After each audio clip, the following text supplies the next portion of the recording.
6. Anthony Prohoda. Morning, sir.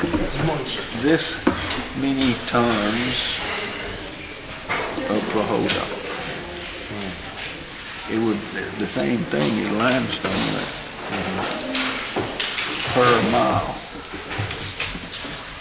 And 1 ton is about $68,000 for 1 mile of that. And if I do 4 miles, that's going to be right at $240,000 or something. So that'll take care of it. Hopefully. Man, it got quiet in here like somebody's going to confession, maybe. Maybe the judge is.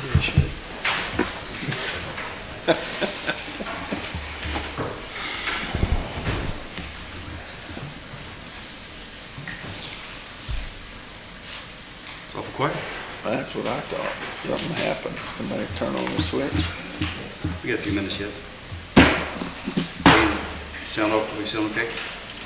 Fantastic. Fantastic, sir.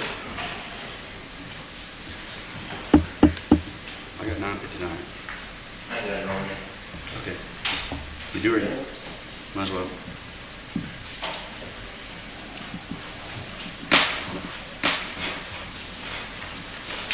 All right, welcome to Lavaca County Commissioners Court. On this day of May 11th, 2020. We'll start with a roll call. Precinct 1. Here. Precinct 2. Here. Precinct 3. Here, sir. Precinct 4. Yes, sir. Present. And the judge is here, so we have quorum. We will call a meeting to order. Let's start with our invocation. We don't have a pastor here today, so we'll do our own invocation. Would you stand with me, please?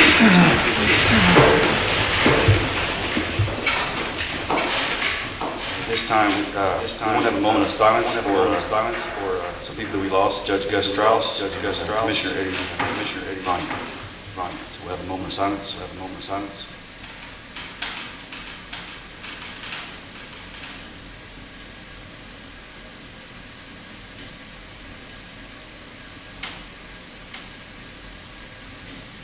Thank you. And with our invocation.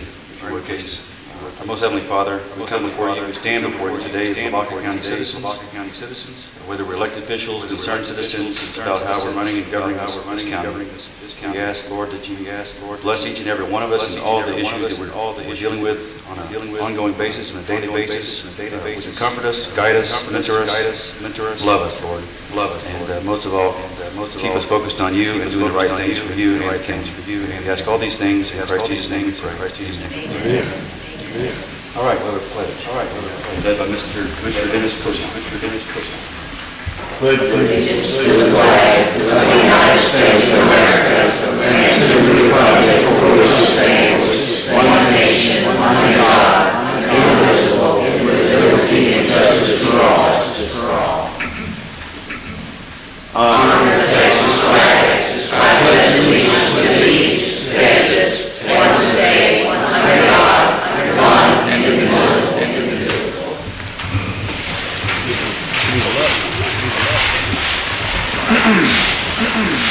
All right, thank you very much, and thank you everyone for listening. Whether you're listening live or listening later on this evening on our recorded broadcast. I believe this is our 4th broadcast that we've tried to do as a Commissioner's Court. So bear with us if there's any technical difficulties. Before we get to agenda item number 1, I want to bring up a few things that did not make the agenda. I just want to bring them up to your attention. We do have a construction project going on at the annex. Being that the COVID has kind of closed the annex tax office, we've started working on the front of the annex to removing the concrete awning. And we'll be replacing that with a metal awning, something that's more better and more safe. Opening and closings of the courthouse and annex. The courthouse is open. Our courts are closed. We don't have any ongoing court proceedings scheduled for the month of May. That brings us into June 1st operations, where the Office of Court Administration wants us to provide masks, hand sanitizer, and take the temperature of anyone and everyone coming in and out of those courtrooms. That's what they mandated. We're not sure how that's going to go yet. So Judge Old is working with me and have a plan to put in place for June 1st, so we're not quite there yet. We do have probate court that's going on, the annex. We're social distancing in the courtroom as necessary, and if the willing parties come forward and want to proceed with their cases. If they say they don't want to proceed because of COVID, we're not seeing those cases. So we're scheduling those on a case-by-case basis. Lastly, we have announced, I think, bridge number on County Road 229 over the Rocky Creek is now. If you did not get the message, the bridge at 229 over Rocky Creek is now. So with that, we will go through our regular agenda items, and I believe we have some people that want to present to the court before we get to agenda item number one. And as the court rules state, these presentations will be made before the agenda items. First, we have Marie Day. Come here. Come on, please. You can state your name, and you've got 5 minutes. Up to 5 minutes. Oh, I won't need that. Hi, Marie Day here. I just want to restate what I said at the last meeting, and that is that I am hopeful that you will see that it's time to cancel the declaration. And I have a question for the court as well, and that is, last time there was some discussion and question whether or not the county could engage in getting federal reimbursements whether or not the declaration was canceled. And I was wondering if the court was able to give us a follow-up on that, if you could, please. And that's all I have. Thank you. I will follow up on that. Yes, we did follow up on that from, I think, Kathy Leineger's request. I think she's the one who presented it I believe that's correct. We talked, and Egan talked with Ernie, with, what is it, Region 8? Texas Division of Emergency Management Services. That declaration that we make, it's from the start to the finish, concludes what we can ask for within that duration of time. So as long as there's a thread out there, that ending goalpost is not ended yet, and that's kind of where we're at. So, I think we'll discuss it here coming up, but I believe that if we close that today and we had an outbreak tomorrow, we're going to have to go back and open up again. Now you have a nightmare of an issue. So that answers your question. Okay. Next we have Mr. Mark Myers. You want to present on our item number 1? Again, if you would state your name for the court. You also have up to 5 minutes. You also have up to 5 minutes. Morning, everybody. Good morning. My name's Mark Myers. First thing I'd like to say is thank you to our county officials here. They're doing a difficult job. Y'all make some tough decisions, and we're happy to have you all as our representatives. That being said, I have family ties that go back to this county. They go back to 1831. I've watched this county grow over my lifetime, and I've seen in Hallettsville a bustling community thriving with prosperity and growth. I'm proud to say that this is my home. Since the COVID-19 scare started early in March, I've noticed our streets have less traffic, our parking lots, our businesses and churches are empty. Local businesses have closed their doors to the disaster declaration by the state and this county.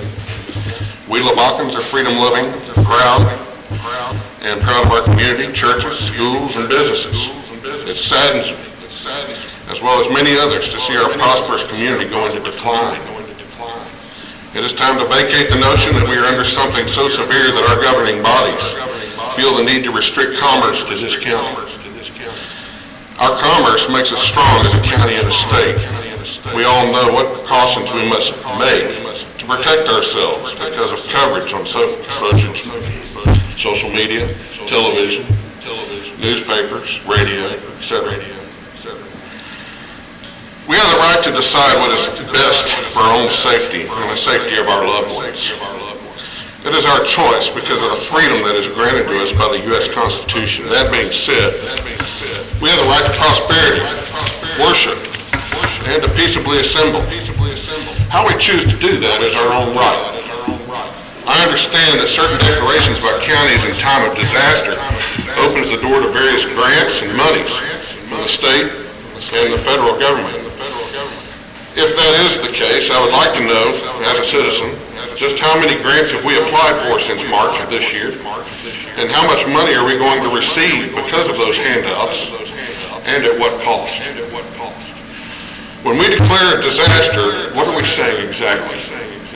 Disaster is a strong word to use for less than 10 people who have become ill, but is a word that instills fear in the public. And so, the public reacts accordingly. This is certainly no disaster. The real disaster is occurring in our economy right now, nationally, statewide. We can't do anything about the national economy, maybe not much about the state economy, but we can do something about the local economy. Many people have died over the past few months in the U.S., and many of those happen to test positive for COVID-19. But we are now finding out that those reports have been inflated with fraudulent reporting methods. Auto accidents, however, kill over 44,000 people every year. But there's been no disaster declaration. That is a fact. 44,000 people a year die in car accidents. Why? Why have we not declared a disaster? Well, we all know why. We have a right to move. We have a right to travel as citizens. And it really comes down to upholding the oaths of office that you swore. Defend, uphold, and protect the Constitution of the United States. Those are not just words, they mean something. We must still always be vigilant, taking the steps necessary to protect ourselves and our own from sickness, accidents, and reckless behavior. However, we do not need to be made to do so by any directive or mandate. Today, when I leave, I'm going to get in my truck, I'm going to buckle my seatbelt, and I'm going to drive home. I'm not going to do it because there's some law or mandate that tells me to do it. I'm going to do it because I know it saves lives, and I want to survive. I'll take those steps because it's my choice. So I ask this court, as a citizen and a taxpayer, free the bonds of fear by declaring today that Lavaca County is open for business. And remember the oaths that you swore in front of the people and in front of God. Choose to bring back prosperity. This county has cooped up. Thank you. Thank you, Mr. Myers. All right, at this time, we'll bring action item number 1 to the floor. Discuss and/or take action regarding the COVID-19 disaster declaration as declared on March 13th, 2020. And I will ask first for Mr. Egan Bartels, our emergency management coordinator, give us an update, where we stand, what's our threats, where are we? And if you'll state your name for the court, Mr. Bartels. Yes, sir. Egan Bartels, Emergency Management Coordinator, Lavaca County. We have, in the past couple of weeks, on the emergency management page, put out total numbers, and then that total case count. That includes recovered, that also includes deaths, and that includes active cases. So to be clear, for right now, as far as Lavaca County is concerned, there are 0 cases, 0 active cases inside the county. For further clarity, our very first case, which was back March 13th, the individual is still in the hospital in Austin. I'm sorry, he's in recovery in Austin, he or she. But when I asked the health department, that was so long ago, why is it still active? They said when he gets released from the rehabilitation and sent back home, they will move that case to recovery. Again, that's where we are right now in the county. So we have 1 death, 1 active out of county, the rest are recovered. The greatest concern is not necessarily in Lavaca at this time. It's our neighboring county of Gonzales. I had a last report on Friday afternoon. They had 31 total cases. As of 3:30 yesterday afternoon, they're up to 53 cases. That's something that, while not necessarily directly at Lavaca, that's something that we need to watch closely. There was a small jump in cases in Fayette County, in Victoria County, DeWitt, and Jackson and Warden remained the same. Colorado County also had a jump by 3. I totally understand the concerns that are out here. When I talked to TDEM, Ernie Pius with the Texas Division of Emergency Management, I did ask him, I said, about this disaster declaration. And I said, what happens if we let it expire? So any funds or expenses outside of the declared dates are not eligible for reimbursement. So even though we have 0 active cases here today, if tomorrow we have 20 active cases that just happen to show up, because we don't know. And that's that side. He said, we wouldn't be eligible for reimbursement should we apply for any type of help. So once we no longer maintain declaration, the judge and Commissioner's Court has indicated there's no longer a threat, of COVID-19. And so again, in the county, so my only concern right now, one of my biggest concerns is the jump in the numbers in the case counts in our neighboring county of Gonzales. And that's just from the homework I did through DSHS and through CBN. Okay. So if we had a case, if we let this expire and we have 2 cases show up, we can't reapply? Is that what I heard? What he had said is once that we no longer maintain declaration, we're indicating there's no longer a threat or exigent circumstance, which means that that may be a question for our attorney. I don't know, but if we let it expire today, we had a breakout tomorrow, we needed assistance, we'd have to come out of our pockets, not through FEMA or FEMA, whoever they can. Thanks. Even though we have not, to my knowledge, applied for FEMA at this time. I mean, there's a lot of unknowns out there. Again, like I said, Judge Old and I are talking right now via email about how we're going to get our courts back open and what we can do to open those courts to the public and having juries back in this building and so forth. So lots of unknowns. One of the things I think Mark, where is he at? May point out, it's this. We may be the uncharted waters we've all been discussing for the past 2 months now. The declaration of local disaster. Maybe that's a harsh word, but that's the only word that the state gives us to use. It could have been a declaration of warning, because this was intended to warn the public. If you're at risk, you need to look out. May I add that, as you mentioned on that disaster, that we still have disaster declarations made not specifically for Lavaca County, but Governor Abbott continues the disaster declaration for Lavaca County because of Hurricane Harvey. And that's... So Harvey, I get what he said about, we don't have many cases or whatever, but it's just something to cover us if we need assistance, and nothing more than that. And we still have GLO Hurricane Harvey disaster land grant we're dealing with. That's just... Harvey's not closed yet. So again, this is what the court system does. It weighs out pros and cons, burdens, and and our declaration was never intended to shut anything down. We didn't shut anything down.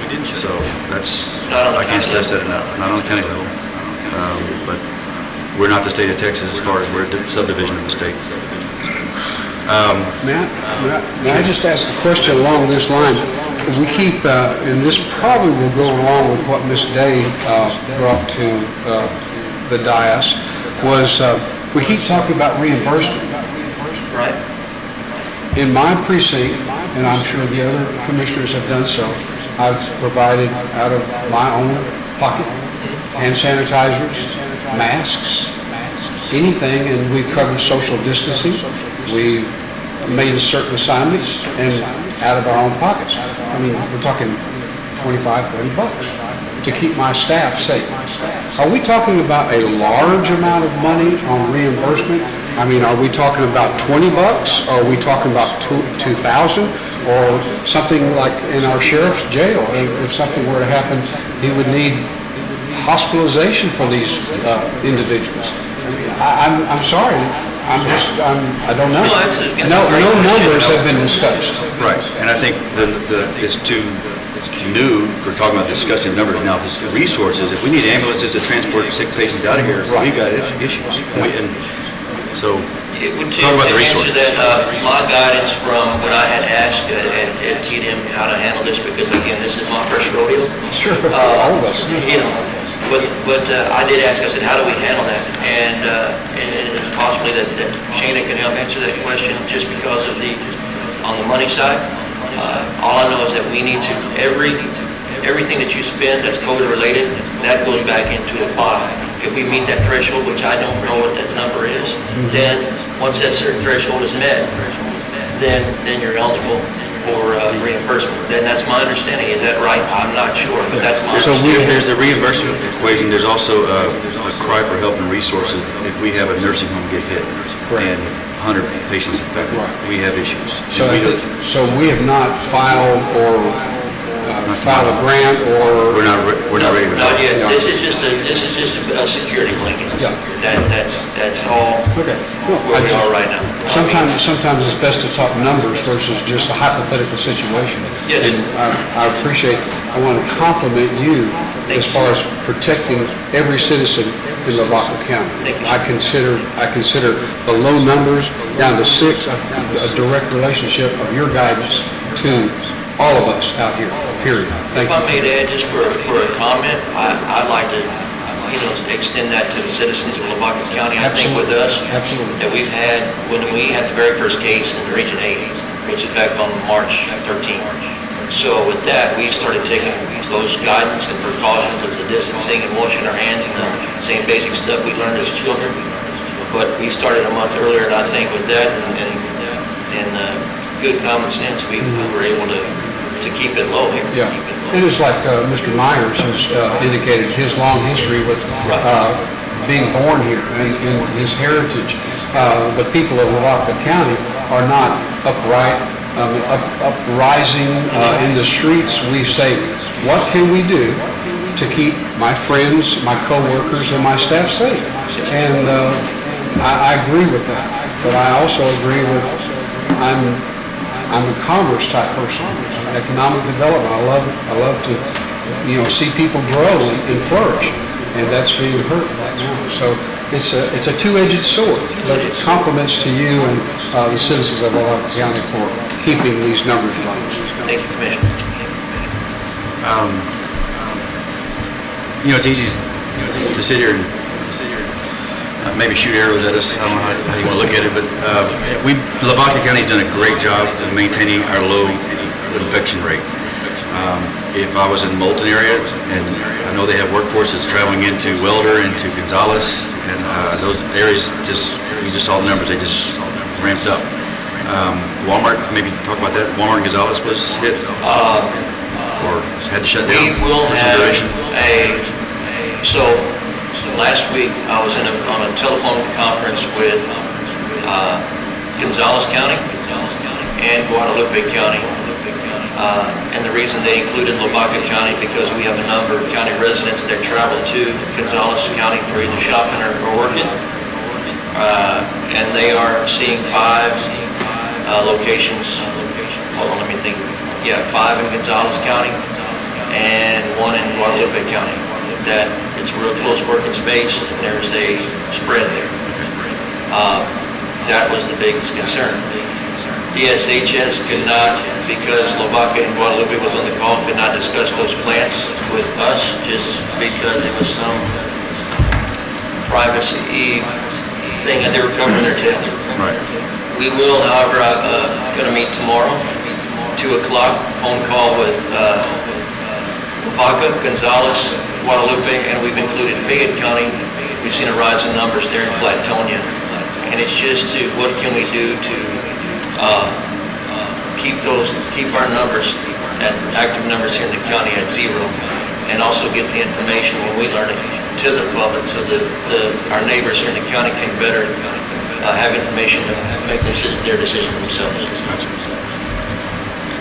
Again, I just want to reiterate that Gonzales went from 31 to 53, Yes, sir. literally overnight. 22 infected The last patients. report at 31 was Friday at noon, and 53 was yesterday afternoon about So 3:30. 31 from Friday to 53 by Sunday? Yesterday, Sunday afternoon. So within 48 hours, it spreads that quick. So the threat's still there. Those people can travel to our county And and back that's and total. forth. I'm sorry to interrupt you, sir. I That's want total. to make sure that's total. And I'm going to start working on a generating report out of our office that we're going to publish that has active recovered at. It's fair to say 22 new patients, new infected patients Yes, sir. within 48 hours in Gonzales County. So the threat's still there. And that's too close to us and too close to our neighboring cities. You look at Moulton and Shiner as well. Okay. Anything Any other else? questions? Is the increase in numbers, is that because of the mobile testing I would assume so. I mean, I don't know that answer. That would be the correct assumption though, because since they had the mobile testing there, they are actually having another mobile testing today in Weldon. And they are trying to take that unit there to get people. They're doing walk-ups today. But again, to answer your question, I would assume that that's where that number came up. And to be tested, they have to have some sort of symptom based on the COVID protocol parameters. Am I correct? Yes, sir. Okay. Yeah. And I mean, if you have a sore throat, that's one of the, so I mean, allergies, I mean, it's pretty much, I think, anybody. I don't want to, but yeah, I mean, Yes, sir. if you would have a symptom, you can go up there and get tested. Do you want to talk about too, we did a test station last week to open from 25% to 50%. The governor granted us that privilege in Lavaca County. How do we lose that privilege? Well, like I said, it was Wednesday, and if I may back up, we talked to all the school districts, talked to HISD, Sacred Heart, Shawner ISD, Shawner St. Paul, Yoakum ISD, and Moulton ISD. And with the guidelines that the governor put out last week, they asked if we at 50% they could hold their graduations. We hadn't had really any calls when the station became available until the schools had called us. So we filed, Judge Mudd did file for that, and that now allows, we're granted,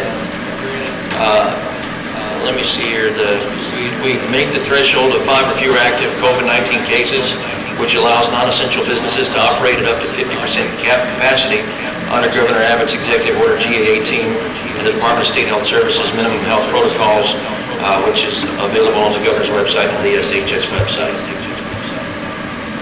So businesses may operate in the county that's on that governor's list at up to 50% capacity. And that allowed for the schools to move on with their graduation ceremonies. For full clarity, and again to restate, this judge or this commissioner's court did not close down anything, but we had to apply to the state government to open back up at 50%. And we found it a little offensive, but nonetheless, we had to apply and we were granted the status of opening back up to 50%. So I guess graduations will take place, some graduations will start taking place. They've already started scheduling some of the graduations. And following the guidelines. Right. And if we had flare-ups, they would make us retract that. If we had 5 or more active cases, they could slap our hand and send us back down to 25% from the state. Gotcha.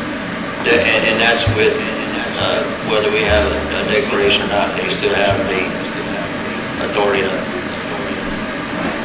and that's just from their office. These are the facts. We're faced with the facts. These are the facts. These are. So, thank you for what you do, Megan. I know you've been working 7 days a week. I see the emails and the phone calls line, so I appreciate what you do. Thank you. Anything else? Thank you very much. All right. Anybody else? I think we're doing what we need to do at this time.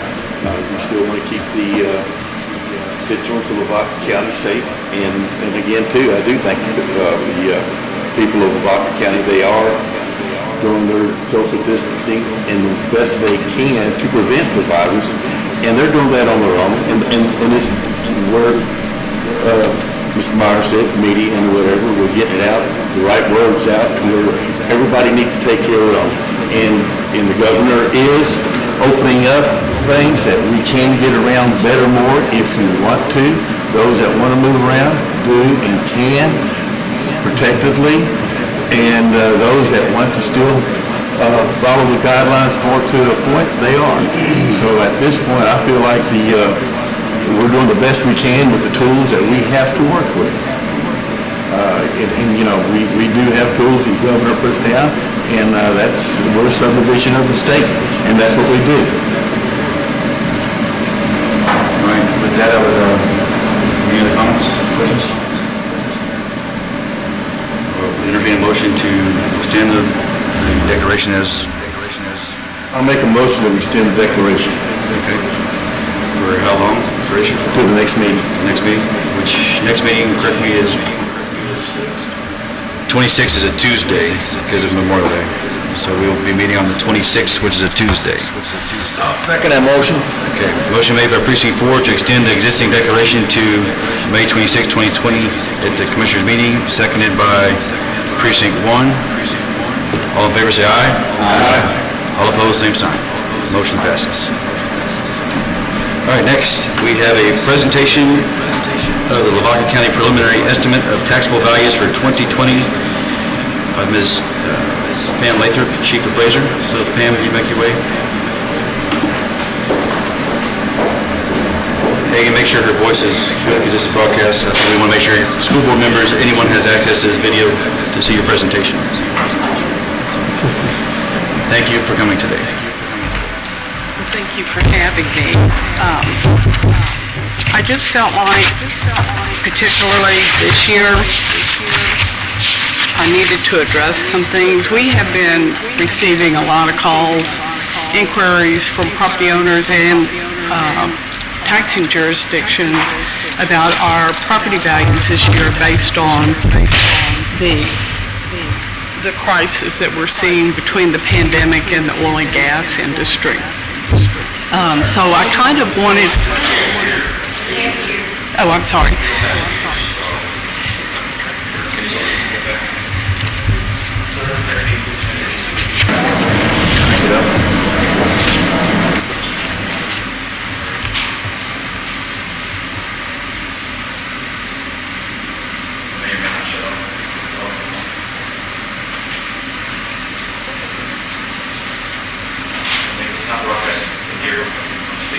Oh, the speakers are working.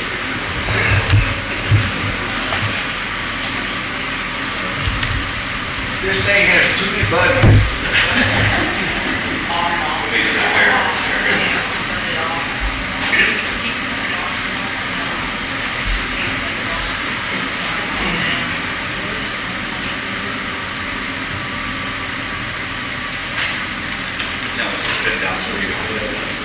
Go on, so.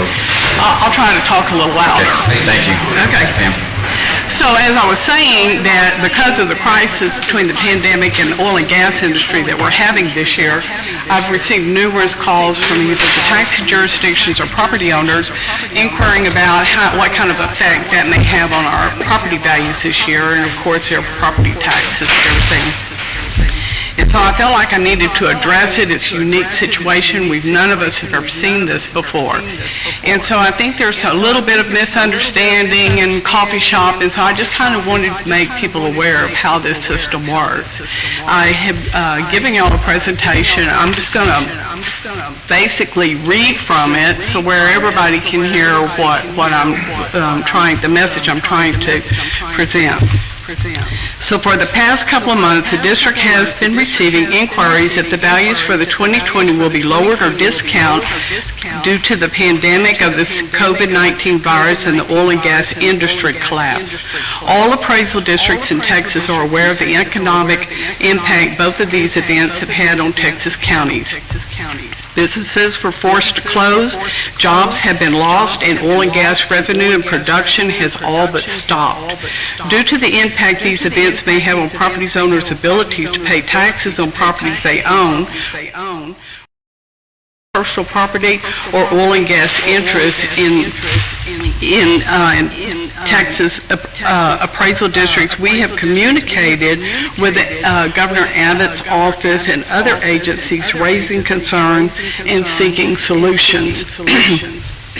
Issues discussed including freezing values from 2019 for this tax year, along with either a waiver of the 2020 property value study conducted by the Property Tax Assistance Division with the Comptroller's Office, or accommodate a solution for more conservative valuation during the crisis. While the Governor and Comptroller's staff considered and researched such initiatives, they concluded that the measures would require legislative action and could not be approved by any one state official, state agency, or individual chief appraiser.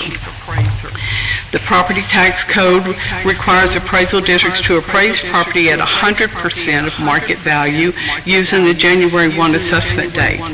As Texas Comptroller Glenn Hager stated in his reply to the Texas Oil and Gas Association, while the existence of COVID-19 in China was known on January 1, the eventual global spread of the virus and its economic impact was not.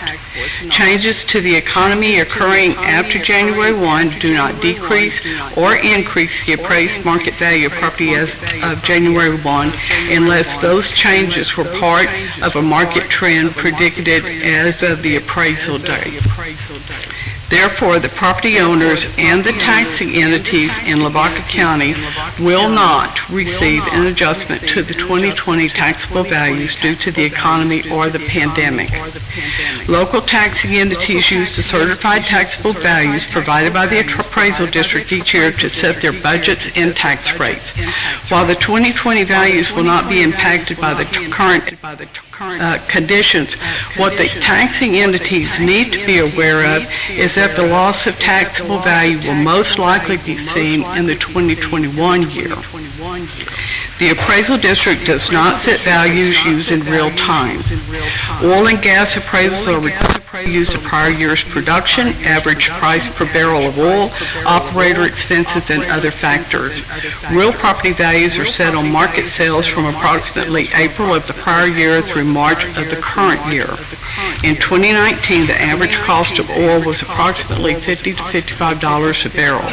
For 2020, that average cost could be $20 to $30 a barrel. This will have a major impact on the 2021 oil and gas values. For the last few years, Texas has seen a very active real estate market. Lavaca County has also experienced a very active real estate market for the last few years. Due to the current economic crisis causing the loss of jobs, the closing of businesses, and other economic changes, this could have an impact on the real estate market. One of the district's responsibilities is to monitor the real estate market and to adjust property values based on what property is selling for, which is considered market value. The Lavaca County Appraisal District would like to assure Lavaca County taxing entities and property owners that they are working with other Texas appraisal districts to continue to communicate with the governor and other agencies to seek reasonable solutions for property tax issues in this challenging time. And so I just wanted to let y'all know that the values y'all are getting, or y'all are going to be receiving from us probably this week, are probably not going to be a whole lot different than they were last year at this time, and may in fact be a little bit more. But just be aware as you're setting your budgets and everything that next year it could be a completely different picture. And I don't have a crystal ball. As we all know, this is changing daily, it seems like. And so we're just going to have to see what comes in the future. But I do feel that oil and gas will be majorly impacted based off of this year. Very good. Thank you for coming today and your willingness to come today. You're welcome. Thank you. Moving on to item number 3, discuss and or take action on advertising for proposals for a consultant/management services for grant writing purposes.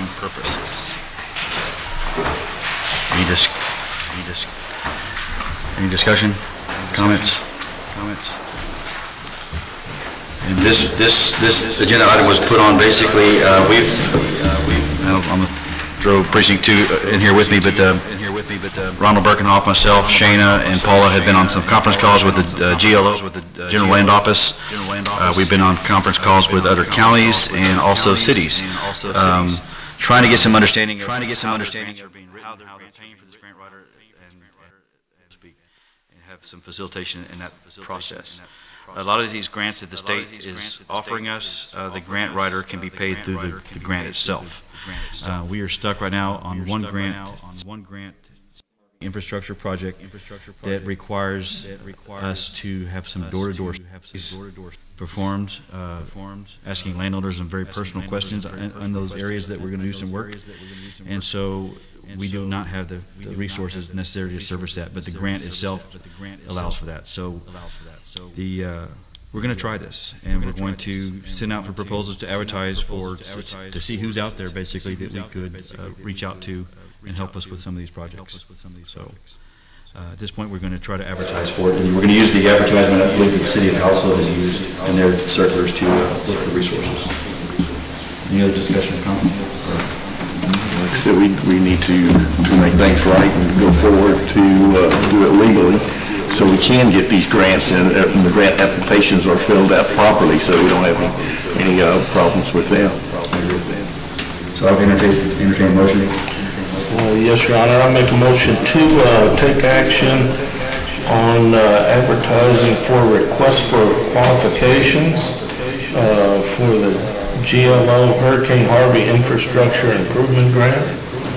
We're still on 3. Item 3, discuss and or take action on advertising for proposals for consultant management services.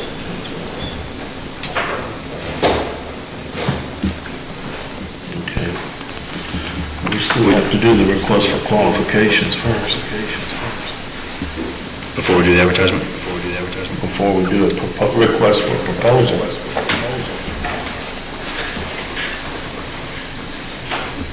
So, do we need to table this to? Yeah, I guess it's kind of miswritten. Yeah, it's very, I understand what you're saying, so maybe we need to table this to the 26th and put it on the agenda? You're right. Okay. Either that or we have to bring it back to an emergency meeting of some sort. So, I mean, again, so it's tied to number 4, the grant, the GLO grant. So, we can do that. We've got time to, there's only 13 days from now, we can resubmit it to the agenda. All right, so we'll table number 3.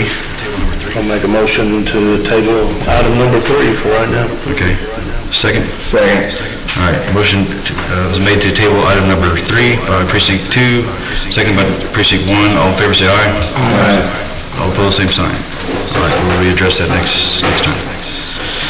All right, number 4, approve the contract with Cirrus Engineers Incorporated for the GLO Hurricane Harvey Infrastructure Improvements Grant.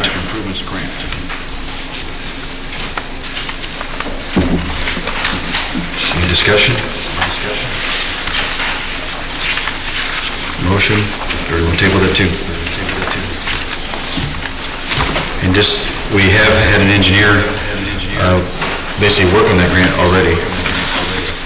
Yeah, they had to do the environmental impact surveys and all that stuff already, so they've already got some things going with it.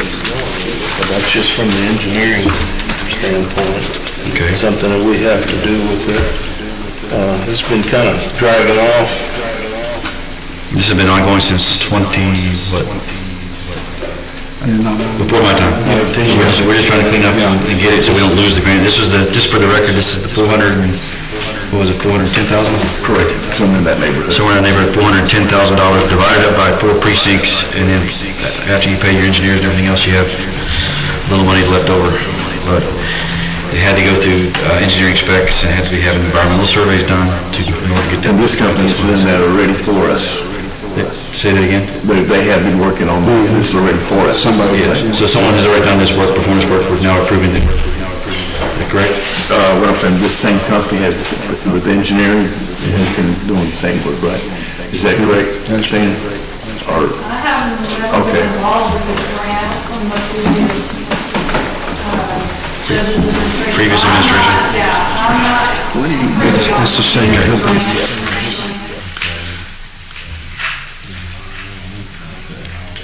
Well, we can, I mean, if we want to table this to have more information on it before we make this approval on these services, we can do so. I know GLO is pressuring us to get this wrapped up because it's still tied to Hurricane Harvey. And basically, if I understand what we've been approved for it, it's just a matter of they would like us to fit under another criteria that's historically underutilized areas of the county.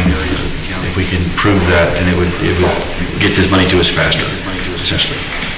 And there's some other GLO grants on the horizon as well, and they want us to be a part of that. So this is one of the things we're trying to engage them so we can get into that pipeline, so to speak, of being able to go after resources for our roadways.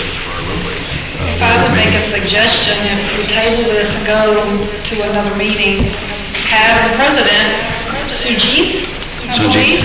He's the one that He's the engineer. I'm corresponding with. Correct. So So he will come and present to y'all.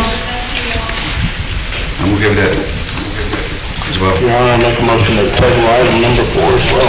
Okay. Second. All right.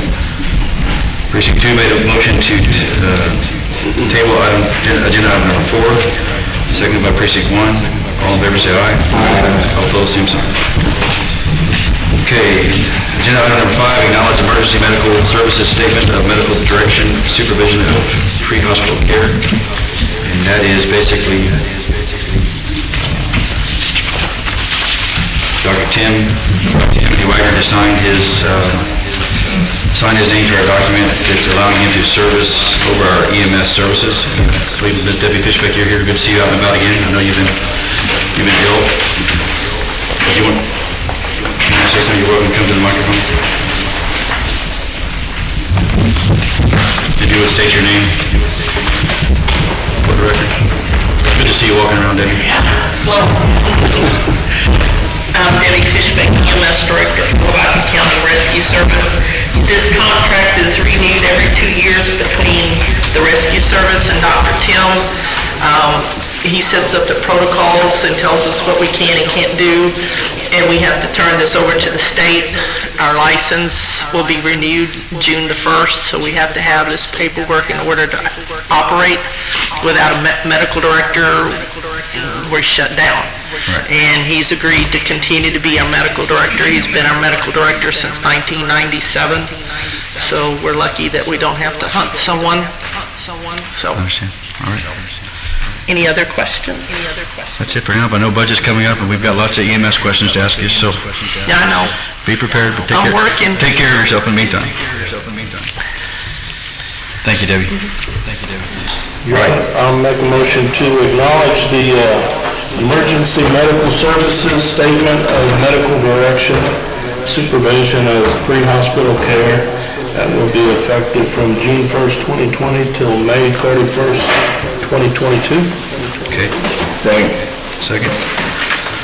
Motion was made by Precinct 2, second by Precinct 1 to acknowledge the emergency medical services statement of medical direction, supervision of pre-hospital care. All in favor, say aye. Aye. All opposed, same sign. Motion passes.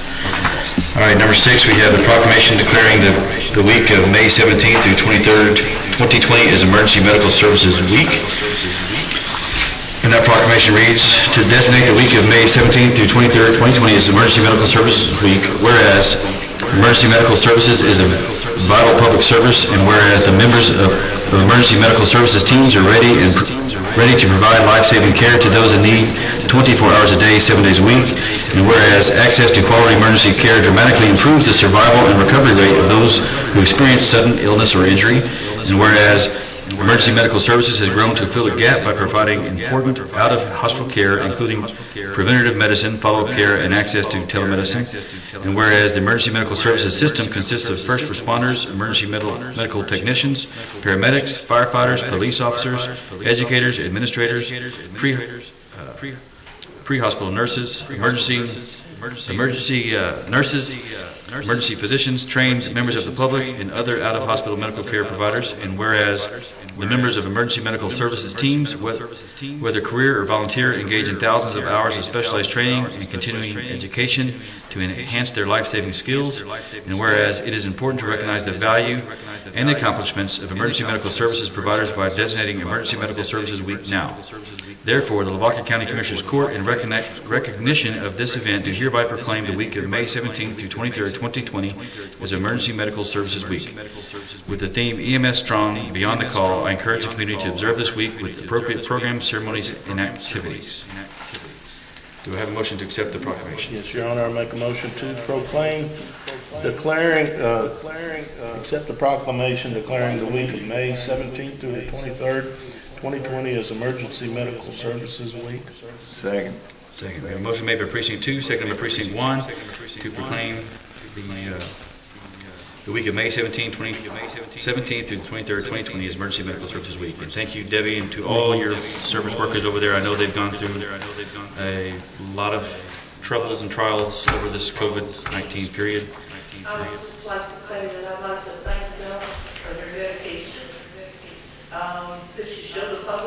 they are on the front line. They risk their lives, their families, so. I understand. We all thank him. We know they're thinly stretched right now. They've got workers from out of county that come in to help our EMS services and have not been allowed to come or have gotten sick other places, and we're shorthanded. So I think the community understands that. We thank you for your service, and hopefully we're going to improve the EMS services in Lavaca County with the help of this governing board in the months to come. We're trying. Okay. Did we vote on that? Okay. So we need a vote on agenda item number 6, proclaiming the week of May 17th through 23rd to the 23rd as Emergency Medical Services Week. All in favor, say aye. Aye. All opposed, same sign. Motion passes. Okay. Item number 7, order authorizing Memorial Day fireworks sale, and that's May 20th through May 25th. I'll make a motion that we authorize the Memorial Day fireworks sale. Second that motion, sir. Motion was made by precinct 4, seconded by precinct 3 to order the authorizing of Memorial Day fireworks sale. All in favor say aye. Aye. All opposed, same sign. Motion passes. Number 8 and I think number 9 go together, but let's focus on 8 first. Approve the HGAC contract EM 06-19 purchase of a 2015 926M CAT front-end loader for Lavaca County Precinct 3. Serial number, if we want to read it for the court, LTE 04615 with 1,500 hours, powertrain and hydraulic warranty provided. I'll entertain a motion for discussion. I make that motion, Your Honor. Okay. Motion was made by precinct 3. Second. Seconded by precinct 4. Motion was made by precinct 3, seconded by precinct 4 to approve the purchase of this CAT front-end loader as provided on agenda item number 8.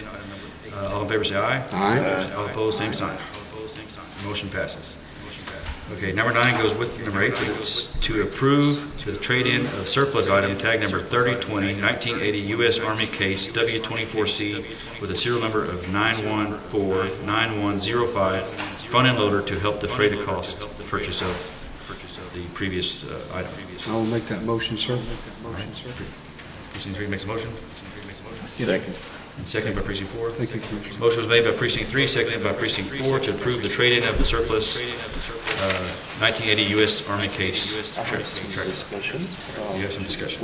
Was that already declared as surplus property? Yes, sir. It has? Yes, sir. It has been, sir. So And we were going to do the Gov Deals auction, and when I asked them for a trade-in value, they were real low, so we negotiated a higher price. So we were very fortunate to defray it.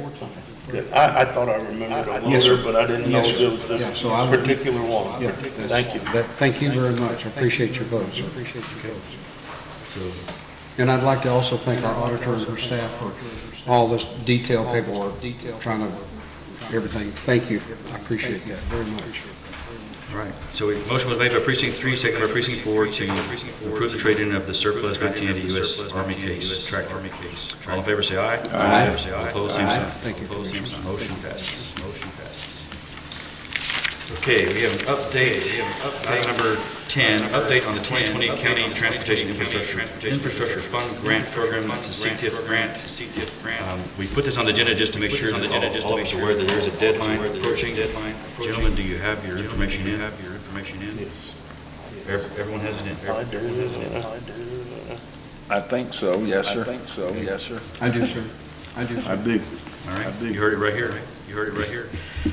Maybe, there's a maybe in there somewhere, but there's a maybe. Should we check with Paul? I told Paul I was not going to put her on the spot. But there is a deadline approaching, and there is a deadline to get that submitted, and that's the record, that's the $1.3 million grant. $1.1 million road. Okay. And some change. Okay, so that's the update. We don't have anything up there, but we need to get that in this week. To make sure we get this thing turned in. And I guess you guys want to proofread it before it goes in. I think that'd be appropriate. So y'all can stop by the office and meet with Paul. I want to make sure everyone has signed off, make sure everyone's seen it, and reviewed it. We'd be happy to, sir. Yes, we'd be happy to. So Thank you. if y'all would get with Paul this week, Thank you, Paul. Appreciate it. Okay. Appreciate it. Agenda item number 11, approve the hiring of Nayleen Rupert, Administrative Assistant for the Commissioner's Office, Grade 3, minimum quartile, effective May 18th, 2020. And I think she's actually going to start on May 22nd now. But we can do it we can make it effective May 18th. Make it effective May 18th. It doesn't work then fine if she does so. Your Honor, I make a motion to approve the hiring of Nayleen Rupert, Administrative Assistant for the Commissioner's Office, Grade 3, minimum quartile, effective May 18th, 2020. Okay. Second. Second by precinct 1. So we have a motion made by precinct 2, second by precinct 1 to approve the hiring of Nayleen Rupert, Administrative Assistant for the Commissioner's Office, Grade 3, minimum quartile, effective May 18th, 2020. All in favor say aye. Aye. All opposed, same sign. All opposed, same sign. Motion passes. All right, number 12, approve the transfer of Paula Patterson, Administrative Assistant for the Judge's Office, Grade 5, minimum quartile, effective May 11th, 2020. Your Honor, I make a motion to approve the transfer of Paula Patterson, Administrative Assistant for the Judge's Office at Grade 5, minimum quartile, effective on May the 11th, 2020. Second. We have a motion made by precinct 2, seconded by precinct 1 to approve the transfer of Paula Patterson, Administrative Assistant for the Judge's Office, Grade 5, minimum quartile, effective May 11th, 2020. All in favor say aye. Aye. All opposed, same sign. All opposed, same sign. Motion passes. All right. Your Honor, if it would please the court, I need to make a clarification on something that this is prior to the consent agenda, that I mistakenly, and may or may not have said mistakenly. I was referring to Glenn Hagar's letter from the Texas Oil and Gas, and I think I mistakenly said that Deborah Sefcik's office set the values, and that was an incorrect statement. I want to clarify that and ask for I apologize, but I was confused, and I said the word values along with you forwarding this excellent information, and you are excellent tax assessor and collector. Thank you. I wanted to clarify that for the record. That could be the first time anyone's ever said tax assessor. Well, she keeps us going. But I want to clarify that. As a coworker.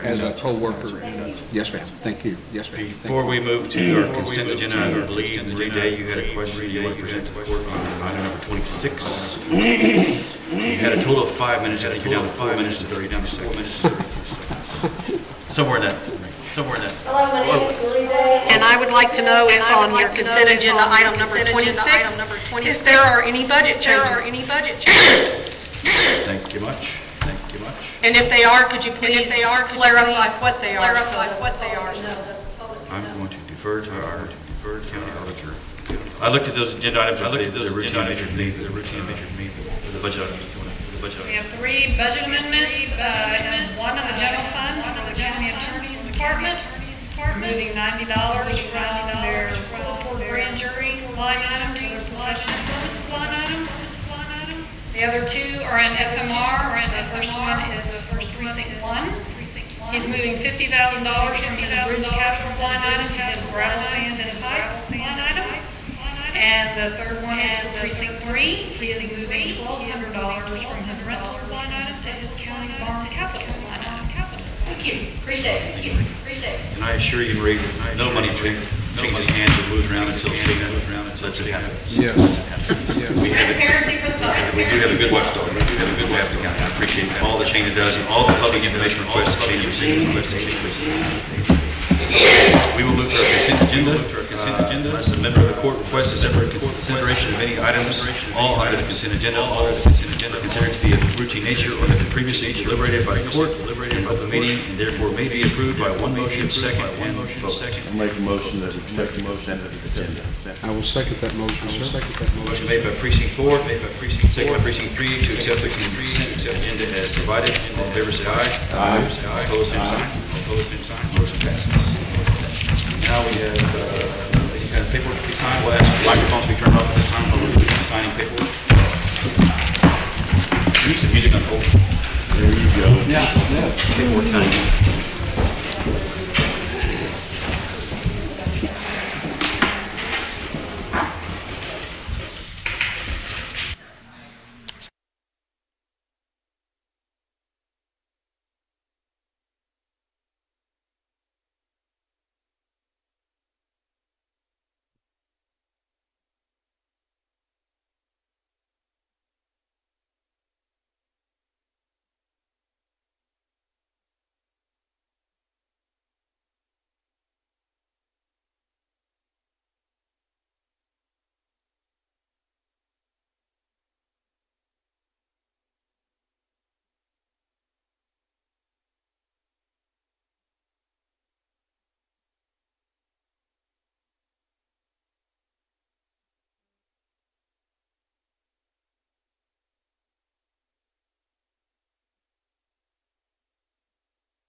Yes, ma'am. I'm sorry.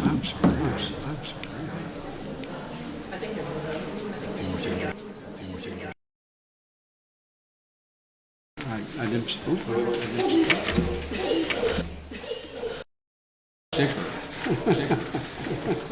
I know how you guys save them for years, Made on behalf of the court. Is there any other business of the court?